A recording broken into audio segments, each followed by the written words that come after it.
우리가 계속해서 이제 고린도 교회를 보는데요. 먼저 교회란 어떤 데가 교회냐 이런 면을 계속해서 바울이 이야기하면서 그것을 현재 고린도 교회와 투영을 하고 있습니다. 우선 3장 1절부터 9절까지 보면 교회를 하나님의 밭으로 비유하고 있어요. 하나님의 밭. 그리고 오늘 읽은 본문은 10절, 9절 후반부부터 23절까지는 이제 교회를 하나님의 집, 성전 이것으로 비교를 하고 있습니다. 하나님의 집, 그러니까 건축하는 건물로 비유하는 것이 어쩌면 고린도 교인들에게 더 이해가 될 만한 그 비유라고 생각을 합니다. 왜냐하면 고린도라는 데가 급격하게 성장한 신흥 도시예요. 그러니까 그 도시 안에 있는 사람들은 농사를 짓지 않죠. 근데 고린도라는 도시가 계속해서 건물을 짓기 때문에 그 공사를 하는 면에서는 누구나도 다 익숙한 면이 있습니다. 이 건물이 크면 클수록 다양한 사람이 필요하죠.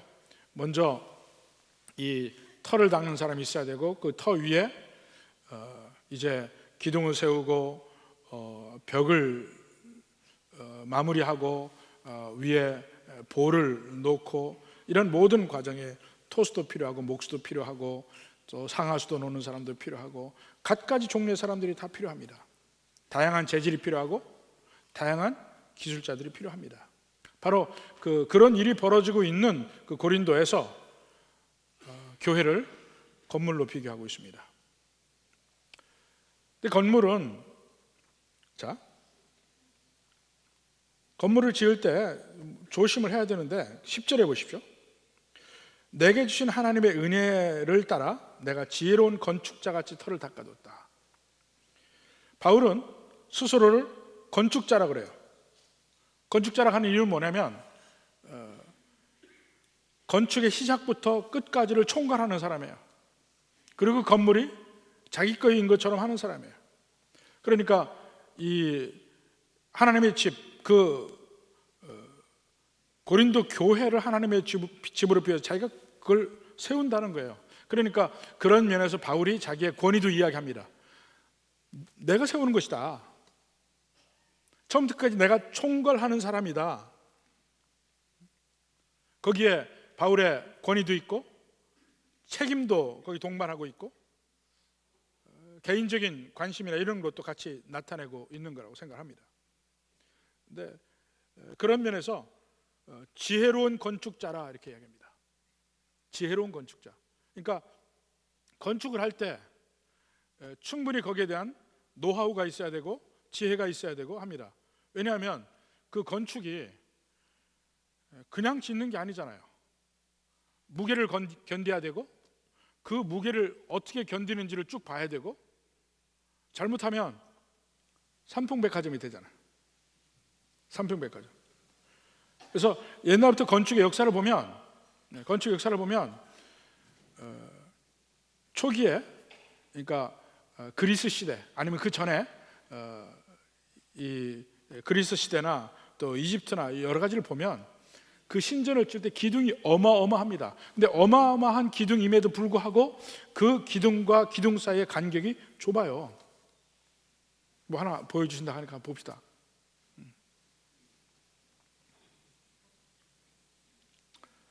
이 사진에 나오는 것이 이집트 룩소르에 보면 룩소르에 가면 그 유명한 카르나크라는 신전이 있습니다.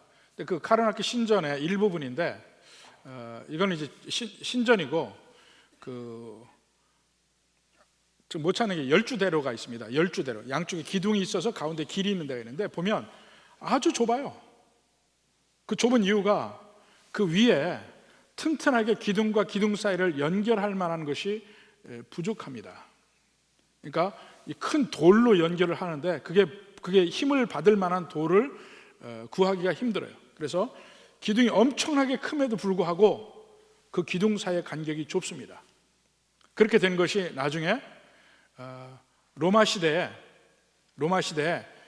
알치라는 것을 발견을 합니다. 만들어내. 그래서 알치가 있으면 내가 얘기하다 보니까 앞에 강영우 집사님도 보이고 내가 이 번데기 앞에서 주름 잡는 것 같고 돼지 앞에서 코를 뒤집는 것 같지만 그래도 한번 해봅시다. 아치를 발견하니까 아치 사이에 기둥과 기둥 사이가 넓어져도 되기 시작해요. 점점. 그러니까 왜 창문에 자꾸 위를 이렇게 동그랗게 하는가? 왜 다리의 아랫부분이 둥그렇게 가는가? 이게 전부 무게 때문에 그래요. 무게를 어떻게 분산시킬 수 있을 것인가? 그리고 나중에 그런 면에서 이제 더 발달하는 게 이제 고딕 양식이 발달하고 이렇게 가는데, 전부 무게를 견딜 수 있는가? 그걸 계산을 해서 거기에 따라서 모양도 만들고, 이런 모양을 만들려면 어떻게 무게를 견딜 것인가, 이걸 생각을 합니다. 그러니까 중세 교회 중에 보면 건물이 있으면요, 그 기둥이 건물 밖으로 이렇게 쭉쭉 나와 있습니다. 갈빗대처럼. 그러니까 이 파리의 노틀담 성당도 사실은 교회의 이 폭은 좁아요. 크게 보이는 게 양쪽 밖으로 쭉 기둥이 나와 있어요. 유명한 밀라노 성당을 봐도 기둥이 전부 밖으로 나와 있습니다. 상당히 그 당시, 이것이 20세기 초까지도 교회가 그런 식으로 지었어요. 유럽이나 미국에서도 밖으로 기둥을 내는 방식을 했습니다. 왜냐하면 무게를 견뎌야 되니까. 안에를 넓게 하고 무게를 견뎌야 되니까 그렇게밖에 할 수가 없었습니다. 점점 이제 기술이 발달하면서 이제 이렇게 넓은 공간도 가운데 기둥을 넣지 않죠. 이유가 무게를 견딜 수 있는 충분한 재료와 기술이 발달한 거예요. 그러니까 그런 걸 잘 생각해서 서로 어떻게 연결을 시킬 것인가 하는 면을 굉장히 고민해야 되는 것이 건물입니다. 그게 잘못되면 이제 그야말로 삼풍백화점 되고 성수대교가 되고 뭐 이렇게 되는 겁니다. 조심스럽게 해나가야 돼요. 이렇게 지혜로운 건축자라는 게 바로 그겁니다. 계획을 잘하고 어떻게 해야 될지를 잘 고민을 하고 합니다. 그러니까 우리가 연말이 되어서 우리가 예산도 짜고 또 이렇게 각 교회에 여러 이 리더라든가 조직이라든가 이런 걸 배치를 하는 것도 결국은 어떻게 하면 우리 교회라는 전체의 하나님의 집의 그 건물이 어떻게 하면 어느 중요한 부분에 어떤 재료를 어떻게 써야 무너지지 않고 든든히 서갈 수 있을 것인가, 그걸 고민하는 거예요. 그게 다 그겁니다. 바울이 그걸 얘기해요. 근데 그것이 하나님의 은혜를 따라한다. 그가 주인인 것처럼 일을 하지만 이것이 하나님의 일이라는 걸 알아요. 그리고 바울이 하는 일은 터를 닦는 일입니다. 그 뒤에 보면 10절 후반부에 보면 내가 지혜로운 건축자와 같이 터를 닦아두매. 바로 그 앞에 하나님의 밭이라고 비유할 때는 씨를 뿌리는 자라고 이야기했어요. 나는 심었고 아볼로는 물을 주었으되 오직 자라나게 하시는 이는 하나님이시라. 지금은 건물로 비유하니까 터를 닦은 거는 내가 한 것이다. 예수 그리스도의 복음을 증거한 것이 터를 닦는 일이었어요. 그리고 그 터 위에 여러 사람들이 세우지만 내가 총괄이다, 그거예요. 내가 총괄이다. 내가 관리 감독을 하고 토수와 목수가 어떻게 연결해서 일을 할지, 기둥과 볼을 어떻게 연결할지, 그것을 총괄하는 사람이다. 내가 건축자라, 이겁니다. 특히 건물이 크면 클수록 이 서로 상합해야 되는 면이 그 일이 커집니다. 여러 사람이 힘을 합해야 됩니다.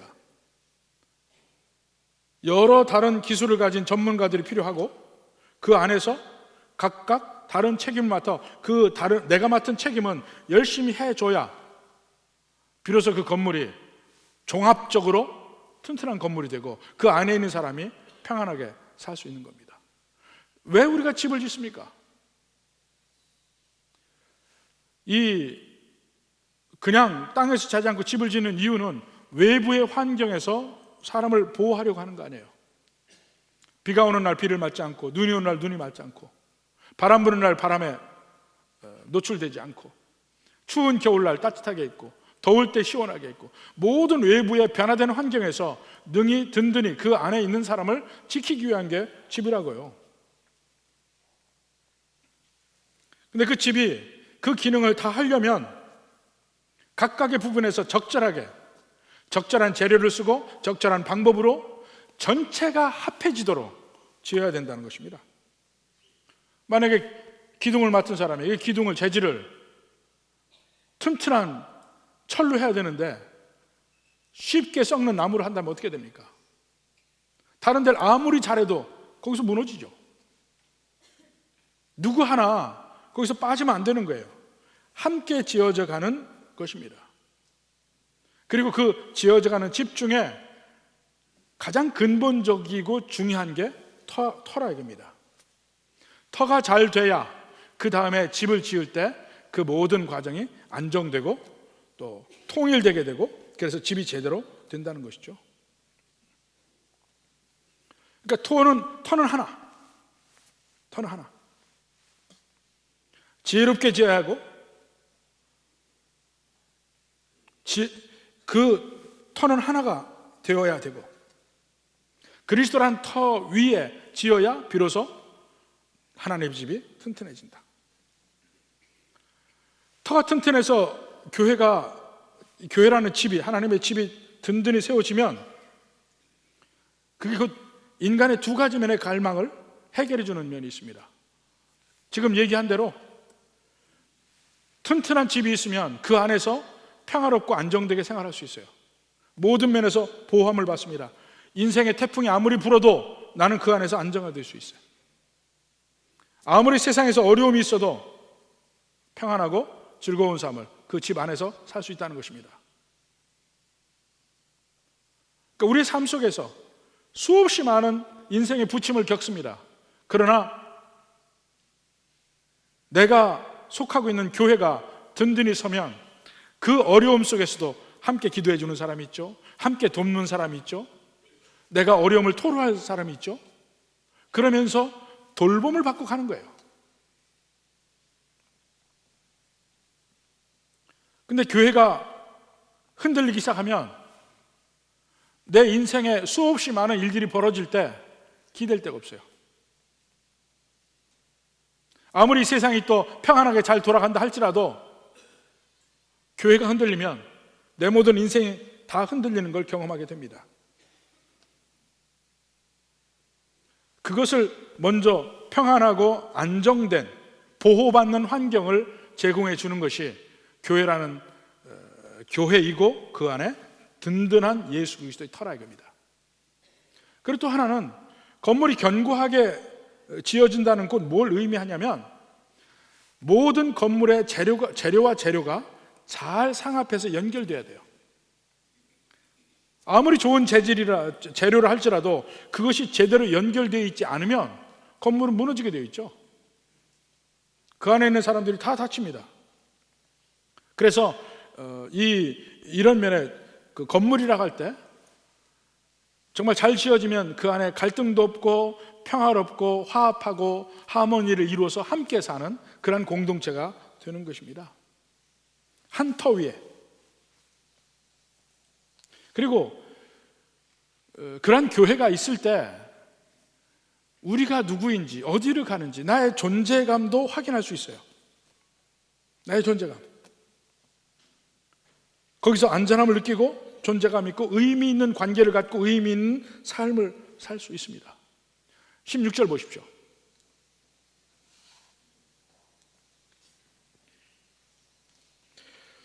너희는 너희가 하나님의 성전인 것과 하나님의 성령이 너희 안에 계시는 것을 알지 못하느냐. 너희가 하나님의 성전이다. 이것은 한 성도 개인이 하나님의 성전이라는 의미가 아닙니다. 여기서는 개개인이 성전이라는 얘기가 아니고 교회가 하나님의 성전이라는 거예요. 교회가 고린도 교회가 하나님이 거하시는 곳, 성령이 거하시는 곳, 광주중앙교회가 하나님이 거하시는 곳, 성령이 거하시는 곳, 그 의미입니다. 그 하나님이 거하시는 그 곳을 이루는 것이 우리 성도들이 각각의 재료가 되어서 부품이 되어서 하나님의 교회를 이룬다는 거예요. 그러니까 그런 면에서도 우리가 함께 사랑하며 화목하게 지내야 될 이유가 거기 있습니다. 우리 가운데 하나님이 계셔요. 성령님이 계셔요. 근데 문제는 고린도 교회에서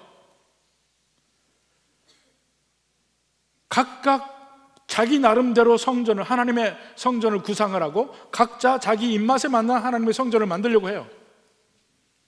그게 그들의 분열의 원인입니다. 자, 그래서 10절, 11절, 16절 계속 하나님의 교회, 하나님의 집으로서, 하나님의 거하는 곳으로서 교회는 지혜롭게 잘 지어야 한다.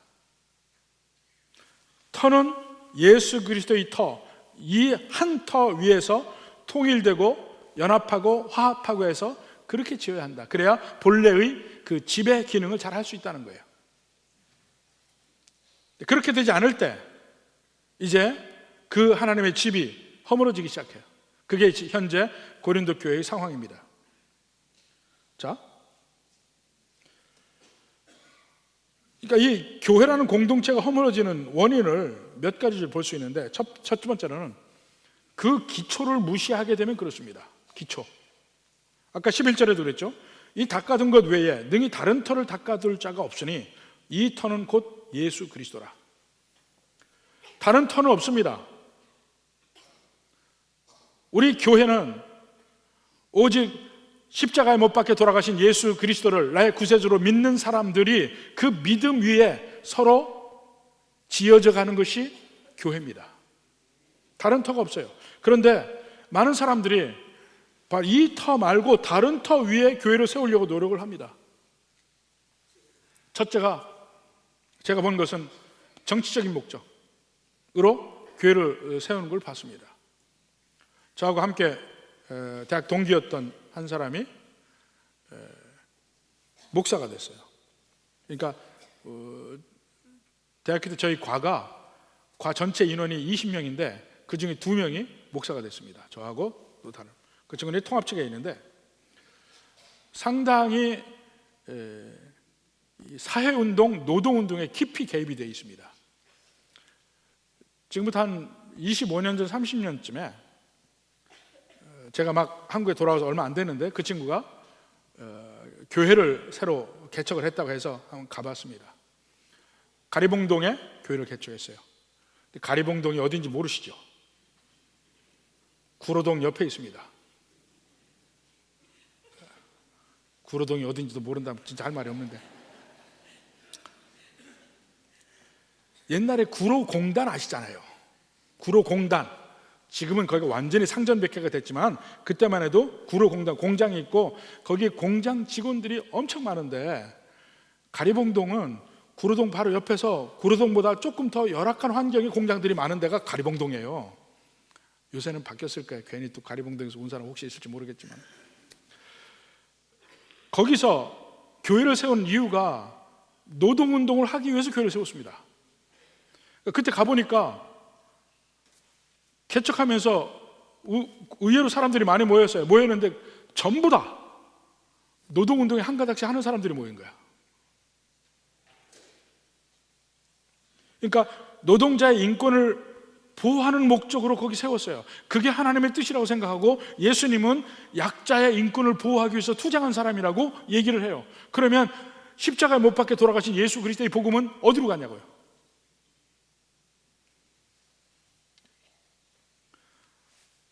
또 교회는 이래야 된다 하는 것이 각자 머릿속에 다 있습니다. 나름대로 어떤 철학적 이데올로기를 가지고 교회는 이래야 된다고 생각해. 개인적인 한 이상을 실현하기 위한 도구로서 교회를 생각해요. 교회는 이래야 된다. 그리고 그렇게 되지 않으면 자꾸 그걸 가지고 자기 생각대로 교회를 만들려고 노력을 합니다. 우리 한국교회에서 그런 면들이 이렇게 두드러지게 보이진 않았지만, 사실은 한국교회의 성장이라든가 한국교회가 제대로 성경적 교회가 되기 위해서 상당히 걸림돌이 된 사상이 뭐냐면 유교적 선비 사상입니다. 유교적 선비 사상, 이것이 한국교회에 많이 들어와 있었어요. 한참 교회가 부흥할 때 이제 50년대, 60년대 걸쳐서 70년대 걸쳐서 이렇게 계속 부흥을 하는데, 그때 한쪽에서 막 부흥하는데 한쪽에는 전통적으로 옛날부터 있었던 교회들이 정체되기 시작하는데, 그 이유가 예배가 퇴락해 가는 거예요. 역동적인 예배가 없는 거예요. 그 이유가 뭐였냐면, 성경적 의미의 경건으로 예배를 본 것이 아니고 유교적 의미의 경건으로 예배를 보기 시작한 겁니다. 그러니까 유교적 의미는 뭡니까? 예배는 하나님께 드리는 거니까 우리 하나님 앞에 다 조용해야 된다. 물론 성경 안에 우리 하나님 앞에 제일 먼저 잠잠할지어다 하는 말도 나와요. 그렇지만 예배 드리는 그 과정에서 조용해야 돼, 조용해. 하나님 앞에서 우리가 어른 앞에서 어떻게 해야 되느냐? 아무 말도 하지 않고 앞에서 조용히 있어야 되는 거 아니냐? 식사를 할 때도 우적우적 소리를 내고 밥 먹으면 안 되잖아. 어른 앞에서는. 옛날에는 어른 앞에서는 안경도 쓰면 안 됐어요. 건방지게 안경을 쓰다니. 그래서 기도할 때, 여러분 모르시죠? 한 세대 전에, 50년 전에는 기도할 때 안경을 벗고 기도했습니다. 그때가 있었어요. 저를 가르친 분이 하비 칸이라고 한국교회의 유명한 그 선교사님이에요. 한국의 선교사로 왔던 분인데, 그분은 돌아가시지만 그 전에 습관이 돼서 기도할 때 언제나 안경을 벗어요. 한국에서 습관이 돼가지고 나중까지도. 그러니까 안경 낀 거 건방지다고 그랬습니다. 근데 요즘은 안경은 괜찮은데 이제 어른들 앞에 선글라스 끼면 이제 건방지다고 생각하는 거예요. 근데 그런 식의 것이 성경은 아니에요. 우리 문화이고 우리 유교적 문화에서 나온 것입니다. 근데 그 중에 하나 경건이 그런 식으로 이해가 됐어요. 그러니까 하나님 앞에 조용해야 된다. 그러니까 예배 중엔 바늘 하나 떨어지는 소리도 들릴 정도로 조용하게 만들어 놨어요. 움직이지 말라 해놓고. 그러니까 어떻게 됩니까? 안 움직이고 30분, 40분 있으면 어떻게 돼요? 졸려요.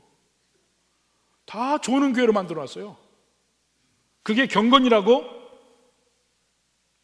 강요를 했고, 성경에 근데 예배를 보자 이거예요. 시편에 예배 드릴 때를 보자 이겁니다. 박수치고 장구치고 나팔 불고 춤추고 했어요. 그런 예배적인 성경적인 면은 다 없애고 예배는 경건해야 돼. 이건 유교적인 거예요. 또 목회자에 대해서도, 목회자는 잘 살면 안 되고 항상 피곤해 보이고 머리도 좀 이렇게 부서부서하고 항상 밤새워서 기도해가지고 그런 사람으로 목회자를 딱 만들어 놨습니다. 안 그러면 경건하지 못하고 생각하고. 근데 성경에 나오는 목자들은 그렇지 않아요. 한번 제가 처음에 목회할 때 어느 집사님하고 뭐가 문제가 됐어요. 그래서 내가 막 뭐라 했더니 목사님도 화내요? 그러더라고. 화내요. 목사도 화냅니다. 제가 화내도 뭐라 하지 마세요. 목사 화냅니다. 문제는 무엇을 가지고 화를 내냐가 문제예요. 우리의 희노애락은 하나님이 우리에게 주신 능력이에요. 하나님이 우리에게 주신 감정적인 능력입니다. 그것을 어디다 쓰냐가 문제지 화낸다고 문제가 되는 거 아니에요. 성경에 화내서 칭찬받는 사람도 있었습니다. 비느하스 같은 사람들. 하나님의 분노로 분노한 것, 그것을 하나님이 칭찬하시죠. 그러니까 근데 목사님 절대로 화도 내서는 안 되고 누구라도 어떻게 해야 되고, 이게 뭐냐면 성경에서 나온 얘기가 아니고 유교적 선비사상이라니까. 근데 그게 은근히 들어와요. 과연 그게 성경적이냐? 또 교회를, 물론 처음에 올 때는 교회에 대해서 나름대로 자기 생각대로 오겠지만, 교회에서 점점 신앙생활 하다 보면 성경적 의미의 교회관이 생겨야 될 거 아니에요. 근데 그렇지 않고 오랜 믿은 사람들도 교회는 나를 돌보는 도구라고 생각해요. 교회는 나를 돌보는데, 그러니까 좋은 교회냐 안 좋은 교회냐 판단하는 게 과연 나를 돌보냐 안 돌보냐. 아주 전문적으로 교회를 그렇게 돌아다니는 사람들이 있습니다. 대개 큰 교회는 안 가요. 작은 교회를 가요. 가서 새신자로 가잖아요. 그러면 작은 교회 사람 오면 얼마나 좋아요. 그러니까 열심히 뭐 잘해주고 하잖아요. 그러다 이제 어느 정도 시간이 되면 새 가족이 흥가족이 되잖아. 흥가족이 되면 옛날처럼 신경 안 쓰잖아요. 주인이니까 주인 행세 자기가 알아서 해야 될 거 아니야. 자리도 자기가 알아서 서 있어야 되고. 근데 그때쯤 되면 에이 이 교회는 사랑이 없네. 그리고 떠나가요. 다른 교회 가서 다시 새 가족이 되는 거야. 또 돌봄 받으려고. 교회는 자기를 돌보는 대로 알아요. 그러니까 몇십 년 믿은 분들도 저 집의 신방을 먼저 갔냐 우리 집의 신방을 먼저 갔냐 이걸 따지고 저 집엔 가는데 왜 우리 집은 안 와? 이렇게 해서 시험 들고, 또 제일 우리가 함께 우리 교육자들하고 목회를 하면서 어려운 게 뭐냐면요, 절대로 알리지 말래. 절대로. 내가 병원에 있는 걸 절대로 알리지 말래. 그래서 어떤 데 진짜로 안 알리거든요. 알리면 시험 들 것 같아갖고 그거 얘기 안 한 걸로 시험 들어요. 그게 이제 힘든 거야. 절대로 알리지 말라고 하는 것도 액면 그대로 받아들이면 큰일 나요. 그러니까 물론 교회에 돌봄이 있어야 합니다. 그렇지만 교회가 전적으로 돌봄을 위해 존재하는 데는 아니에요. 교회는 믿는 백성들을 모이게 해서 함께 예배드리고 열심히 훈련해서 하나님의 일에 헌신하게 하고 또 열심히 전도하게 하고 교회 안팎에서 정말 하나님의 영광을 돋보이는 일을 하게 하려는 게 교회의 목적이에요. 이 세상에 살아있는 동안에 여기서 하나님 뜻대로 살고, 근데 돌봄만 있냐 이거예요. 잘못된 터 위에 나름대로 자기 교회를 세우려고 그래요. 또 감성적으로만 교회를 보기도 하고. 이렇게 다른 터를 자꾸 세우게 되면 바로 이런 문제들이 생깁니다. 한 터 위에 교회가 세워져야 되거든. 그 다음에 두 번째로 이 기초를 제대로 예수 그리스도의 복음 이 위에 세워지면 튼튼히 설 수 있고, 두 번째는 세울 때 잘못된 재료를 사용하면 문제가 생깁니다. 자, 12절에 봅시다. 만일 누구든지 금이나 은이나 보석이나 나무나 풀이나 짚으로 이태에 세우면, 여러 재질이 나오는데 그 재질은 둘로 나누죠. 금, 은, 보석, 나무, 풀, 짚. 차이가 뭡니까? 물론 금은 보석이 더 비싸죠. 나무, 풀, 짚은 싼 거죠. 근데 이건 비싼 거 가지고 싸고 비싸고를 비교한 거 아닙니다. 불에 타냐 안 타냐를 비교한 것이죠. 근데 불에 타냐 안 타냐를 비교해 보니까 값도 차이가 나긴 해요. 근데 근본적으로는 불에 타냐 안 타냐예요. 이 불은 뭐냐면 환난과 시험이에요. 1차적으로는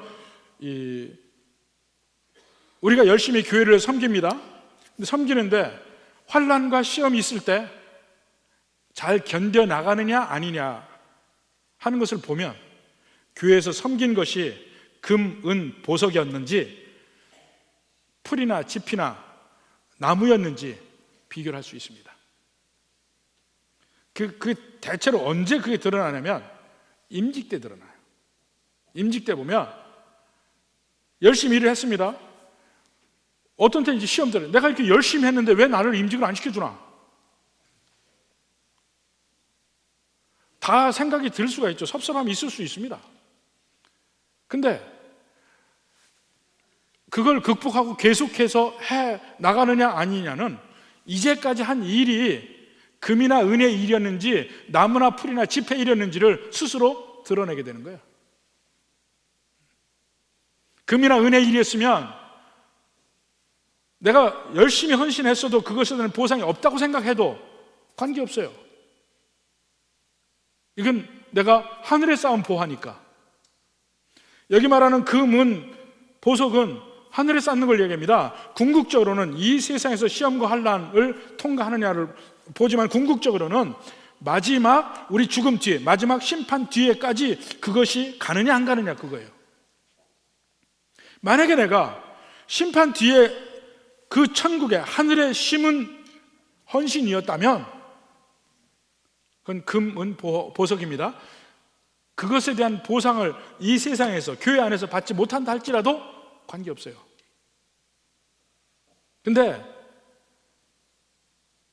이 세상에서 보상받지 못하면 견디지 못하는 것, 그거는 내 스스로 내가 한 일은 나무나 풀이나 지폐 일이라는 것을 스스로 증명하는 거예요. 여러분 어떤 일 하고 있습니까? 금은 보석이냐, 나무 풀 집이냐, 여러분 스스로 알 수 있습니다. 내가 교회를 위해서 얼마나 일을 했는데, 이렇다면 여러분은 나무나 풀이나 지푸로 한 거예요.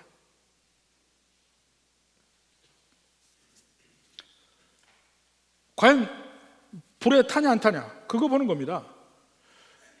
이 고린도 교회에서 많은 사람들이 세상 지혜로 교회 안에서 나름대로 헌신을 한 거야. 그야말로 나무 풀 집을 쓰긴 썼잖아요. 헌신을 한 거야. 근데 그것이 궁극적으로 마지막 환난과 심판을 넘어갈 재질은 아니냐는 본인이 알 수 있어요. 겉으로 드러나는 일은 금의 일이나 지폐 일이나 똑같아요. 몰라, 차이를. 근데 불을 지나가 보면, 불에 한번 태워보면 알아요. 불에 태워서 이렇게 되네 저렇게 했다나 해서 진짜인지 가짜인지를 구분할 수가 있다니까요. 그게 환난이요 시험이요 그겁니다.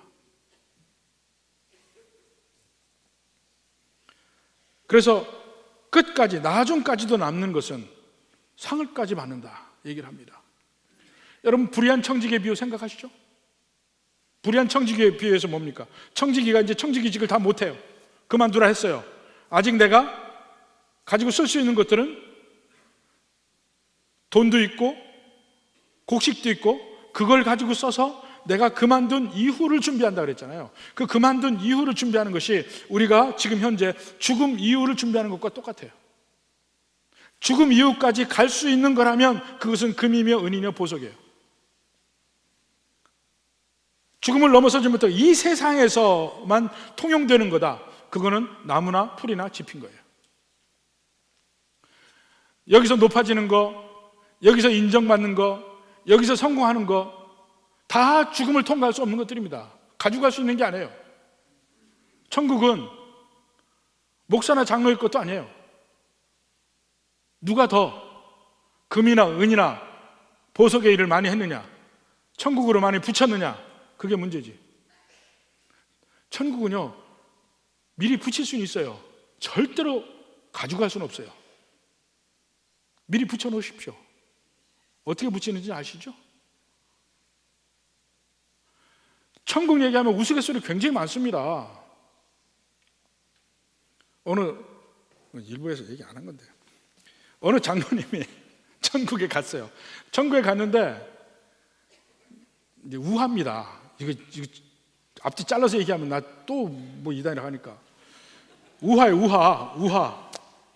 어느 장로님 천국에 갔는데 예수님이 중국집을 하고 있어요. 그 들어가 보니까 자기 교회 성도들이 전부 다 거기서 막 진수성찬으로 먹고 있는 거야. 전가복도 먹고 뭐도 먹고 막 요리들이 막 나와서 먹는데 자기는 짜장면 한 그릇 주더래. 장로인데. 그래서 예수님께 얘기했죠. 예수님, 저 사람들은 다 그냥 평신들이 일하는 사람들, 내가 더 중요한 일을 했는데 왜 저 사람들은 진수성찬을 주고 왜 나는 짜장면만 줍니까? 그 예수님이 하는 말이, 야, 그런 소리 마라. 니네 목사는 배달 나갔다 그러더래.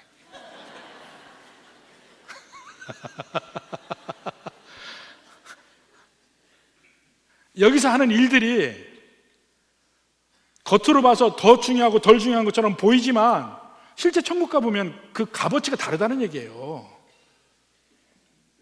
꼭 제가 천국에서 배달 가겠다는 의미는 아닙니다만, 천국 가서는 값어치가 전혀 다르다는 얘기예요. 여기서 금은 보석이 뭔지 우리 눈에 안 보일 수도 있어요. 우리가 나름대로 열심히 일한다고 하는데 그게 풀이나 나무나 지필 가능성이 많다니까요. 금은 보석이라면 여기서 상급을 기대하지 않아요. 천국의 상급을 기대하는 그것만 천국에 붙인 거야. 그게 환난을 통과할 수 있는 거야.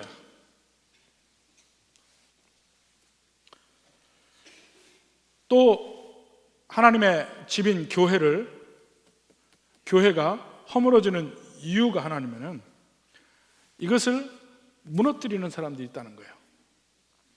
17절 보십시오. 누구든지 하나님의 성전을 더럽히면 하나님이 그 사람을 멸하시리라 그랬는데, 더럽힌다는 개념이 훼손시키고 이 건물이 무너지게 한다는 개념입니다. 영어 성경에 보면 똑같이 나와 있어요.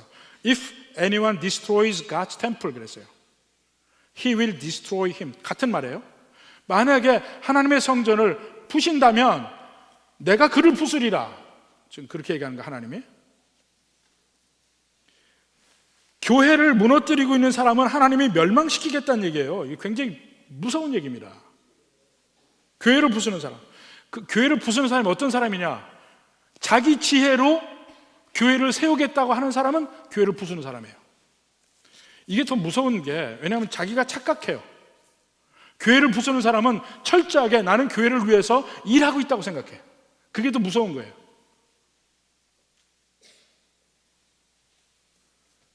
교회를 부수는 게 뭡니까? 자기 지혜로 자기가 생각하는 교회를 만들어 보겠다고 하는 사람이 교회를 부수는 사람이에요. 하나님의 집의 특징이 뭡니까? 전체가 조화가 돼야 돼요. 하나의 흐름이 있어야 됩니다. 하나의 테마대로 지어져야 그 건물이 아름답고 그 건물이 견고한 겁니다. 하나의 테마로. 그런 면 때문에 제자훈련을 교회에서 제일 처음 시작한 게 사랑의 교회 오카노 목사님인데, 오카노 목사님이 한 말이 뭔지 아세요? 제자훈련은 반드시 담임 목사가 해야 된다 그랬어요. 제자훈련은 반드시 담임 목사가 해야 된다. 그 제자훈련이 뭐냐면 교회에 평신도 리더를 세우는 훈련이에요. 나중에 그 교회가 너무 커지니까 이제 제자훈련 2년 과정을 제자훈련 1년, 사역훈련 2년 해가지고 두 1년을 붙여서 앞에 제자훈련을 부교육자에게 맡기고 두 번째 2년차 사역훈련을 오카노 목사님이 했습니다. 오랫동안. 거의 그분의 사역의 마지막 부분에 너무 그것도 커져서 할 수가 없으니까 이제 사역훈련 일부로 마치고 마지막에는 그 사역훈련조차 손을 뗐지만, 그분의 철학은 제자훈련은 반드시 담임 목사의 손으로 해야 된다. 그래서 제자훈련은 모든 교회가 담임 목사가 합니다. 왜 그런지 아셔요? 누구는 공격을 합니다. 제자훈련 통해서 목사가 자기 친위대 만든다고. 맞아요. 친위대 만드는 거예요. 목사가 생각하는 그 교회의 설계도가 있잖아요. 그 설계도에 합당하게 한 사람, 물론 이게 성경적이어야 되죠. 성경적이지만 교회마다 다 하나님 앞에 예배드리는 예배당을 짓지만 다 틀리잖아요. 그 지역의 특징에 맞게, 그 교회의 특징에 맞게 다르게 짓잖아요. 그 시기예요. 각각의 교회도 목회자가 생각하는 교회의 특징이 있어요. 왜 목사님 생각만 합니까? 그럼 누구 생각으로 할까요? 한 사람 지목해 보세요. 누구 생각으로 할까요? 그 특징대로 그 철학을 함께 나누는 것이 제자훈련이에요. 그 철학을 이해한 사람들이 함께 리더십을 이루어서 교회를 함께 지어져 가는 겁니다. 그러면 통일이 되겠죠. 전체 교회가 통일이 되는 겁니다. 그래야, 그렇게 통일성이 있어야 교회가 든든해지는 겁니다. 근데 왜 목사님 맘대로 하셔? 계속해서 찍는 사람들이 있어요. 교회는 이래야 된다고 얘기하는 사람이 있습니다. 물론 제가 그 말 다 듣고 수용할 수 있는 건 최대한 수용을 하고 해야 되지만 마지막 결정은 누가 할 거예요? 결국 누군가는 해야 되는데 여러분 그걸 누가 하길 원합니까? 그렇게 해서 하면 계속해서 왜 이렇게 하느냐 저렇게 하느냐 계속 토를 붙이고 험담을 하고 얘기를 하는 사람들이 있습니다. 그건 뭐예요? 본인이 생각하는 교회상이 따로 있는 거예요. 그렇게 했으면 좋겠어요. 전 그러면 신학교 가세요. 신학교 가셔서 내가 생각하는 이상적인 교회 만들어 보세요. 그리고 본인과 같은 성도 꼭 만나세요. 나는 그렇게 얘기하고 싶어.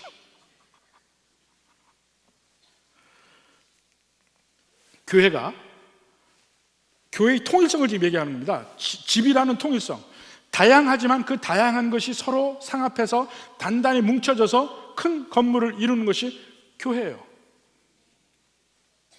근데 그러니까 교회 모든 우리는 하나하나 재료들이죠. 우리 성도들 각자 재료들이야. 나는 벽돌이고 나는 나무 기둥 하나고, 그게 서로 잘 맞아서 서로 갈라지지 않고 연결이 돼야 됩니다. 연결이. 그러니까 우리의 관계가 이렇게 튼튼히 연결이 돼야 된다 이거예요. 이것이 사랑이고 화합이에요. 이게 연결이 안 되면 문제가 심각해져요. 여러분이 개인을 이 교회라는 공동체를 떠나서 독립적으로 이해할 수가 없습니다. 어떻게 건물의 한 조각이 떨어져서 생각을 합니까? 하나님이 왜 우리를 예수님 믿게 하면서 따로따로 두지 않고 왜 교회로 모으셨을까요? 이 안에서 우리의 신앙도 지키고, 그러니까 그 집이에요. 집 안에서 보호함을 받는 거예요. 집 안에서 우리가 서로 천국을 경험하는 거야. 집을 통해서 우리가 사랑이 무엇인지를 알아가는 거예요. 그러니까 서로 헌신하고, 헌신을 통해서 사랑을 경험합니다. 여러분 신앙생활 하면서 교회 다니면서도 혹시 외롭지 않아요? 외로운 이유가 뭔지 아십니까? 여러분이 헌신을 안 할 때 외롭습니다. 헌신하면 골치 아파요. 물론 헌신하게 되면 골치 아픈 일이 생겨요. 일을 하다 보면 서로 전혀 다른 환경에서 산 사람들끼리 만났는데 갈등이 왜 없겠어요? 부딪히는 부분이 왜 없겠습니까? 그렇지만 그렇더라도 우리가 한 가지 그리스도의 일을 이루기 위해서 서로 화합하려고 노력을 하다 보면 그게 극복이 되고, 극복이 돼야 비로소 사랑으로 뭉쳐지는 겁니다. 주님은 우리에게 그런 식으로 되게 하려고 그 방향을 정했어요. 그 집이 지어져 가는 과정입니다. 근데 나는 다른 사람하고 엮이기 싫어서 나 일 안 한다. 하나님의 뜻에 정반대로 가는 거예요. 난 예배만 왔다가 가겠다. 예배 참석하는 건 그 나름대로 의미가 있고 감사한 일이지만 거기에 좀 더 헌신이 들어가야 돼요. 여러분 신앙생활 하면서 진짜 기쁘고 즐겁다, 헌신하기 전에는 절대로 느낄 수 없는 것들입니다. 오히려 내가 헌신하면서 공동체를 느끼고 함께를 느끼고, 이 안에 진정 서로 뗄 수 없는 그 관계라는 걸 느끼기 시작하면서 비로소 주님이 우리에게 약속하신 천국의 무엇인지 알게 돼요. 혼자서 신앙생활 절대 안 됩니다. 그렇다면 어떻게 하나님의 집인 이 교회라는 공동체가 계속 교회 그 집의 견고함 또 공동체의 아름다움을 지켜나갈 것인가? 이걸 바울이 또 이야기합니다. 21절부터 봅시다. 그런즉 누구든지 사람을 자랑하지 말라. 만물이 다 너희 것입니다. 바울이나 아볼로나 게바나 세계나 생명이나 사망이나 지금 것이나 장래 것이나 다 너희 것이오. 말의 표현이 좀 이상하죠? 그러므로 바울이 너희가 이러이러한 일을 하라거나 그러므로 너희가 이러이러한 사람이 되라, 바울이 지금 이렇게 얘기 안 하고 있어요. 바울이 이야기하는 건 그러므로 너희는 너희가 지금 무엇을 가지고 있는지를 알으라, 그거예요. 무엇을 가지고 있느냐? 지금 그들이 가지고 있는 게 뭐죠? 만물을 가지고 있죠. 그 다음에 22절에 보면 바울도 그들의 것이고 아볼로도 그들의 것이고 게바도 그들의 것이에요. 이게 무슨 말이냐면 그 사람들이 얘기했잖아요. 나는 바울에게 속해 있다, 나는 아볼로에게 속해 있다, 나는 게바에게 속해 있다 그랬잖아요. 내가 게바나 아볼로에게 속할 때 그들의 명성대로 내가 영광스럽게 내 자신의 존재감을 나타낼 수 있다는 거예요. 그때는 나는 어디에 속해 있으니까 나는 이렇게 영광스럽다, 자기 자신의 존재감을 드러내는 방편이야, 나는 아볼로에게. 이게. 근데 지금 바울이 하는 말은 뭐냐면 너희가 바울에게 속해 있는 게 아니고 아볼로에게 속해 있는 게 아니고 바울이 너희 거고 아볼로도 너희 거고 게바도 너희 거야. 그들은 하나님이 너희 하나님의 집을 짓기 위해서 보낸 하나님의 선물들이에요. 그들을 왜 그들 속에 속하려고 하냐? 그들이 너희 건데.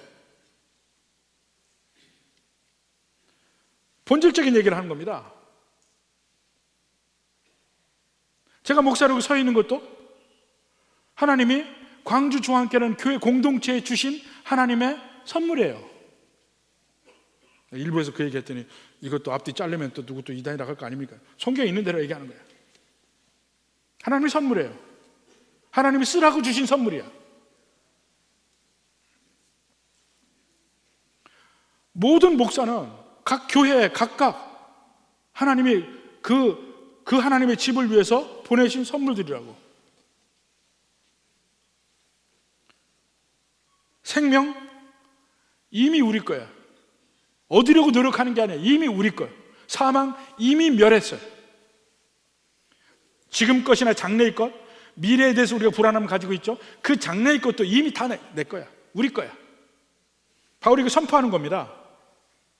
무엇보다도 하나님의 성령이 우리 안에, 우리가 모인 중에 성령이 계시고 하나님이 계시는데 무엇이 걱정이냐?